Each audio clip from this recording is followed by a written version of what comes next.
A ke menduar ndonjëherë sa shumë udhtojmë ne njerëzit, nga rrugët e përditshme për në punë, deri te fluturimet ndërkontinentale e ekskursionet në hapësirë. Lëvizjet tona kanë arritur për masa që asnjë specie tjetër në tokë nuk mund t'i përfytyrojë. Sipas një studimi të ri, njerëzit lëvizin më shumë se 40 herë se të gjithë gjytarët e egër toksor së bashku. Po, ne jemi gjytarët më të mëdhenj migrator të planetit, të paktën në raport me biomasën tonë në lëvizje.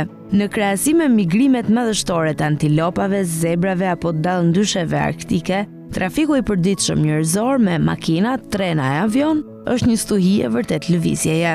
Studimi i udhëhequr nga Lair Greenspoon në Universitetin e Shkencave Weizmann në Izrael dhe botuar në Nature Ecology and Evolution tregon se në vetëm pak shekuj balanca e biomasës në tokë është përmbysur plotësisht. Dikur, bizonët, elefantët dhe balenat përvajsonin pjesën më të madhe të faunës së gjytarëve.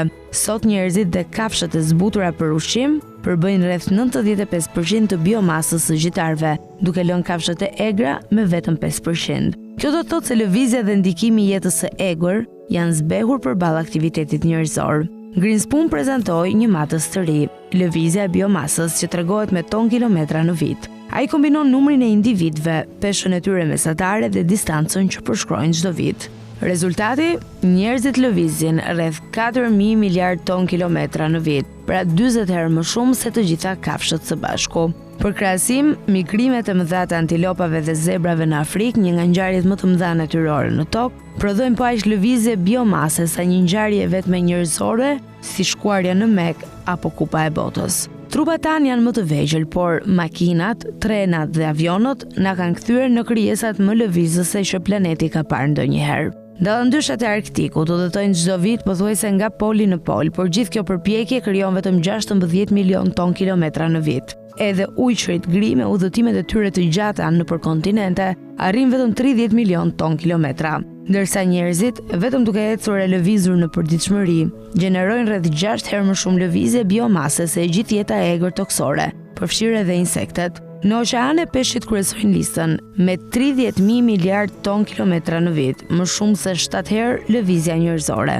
por edhe aty ndikimi ynë po rritet. Në vitin 1850, njerëzit ishin 1/7 e popullsisë së sotme dhe shumica nuk udhëtonin kurrë më shumë se disa kilometra nga vendlindja, ndërkohë kafshët e egra lëviznin 2 herë më shumë se sot. Por gjuetia, industrializmi dhe peshkimi i tepërt e ndryshuan krejt këtë panoramë. Lëvizja e biomasës detare ka rënë me mbi 70% që nga koha para industriale. Përpara zhdukjes së mamuthëve dhe balenave gjigande, biomasa e gjytarëve toksor ishte 10 herë më e madhe se sot.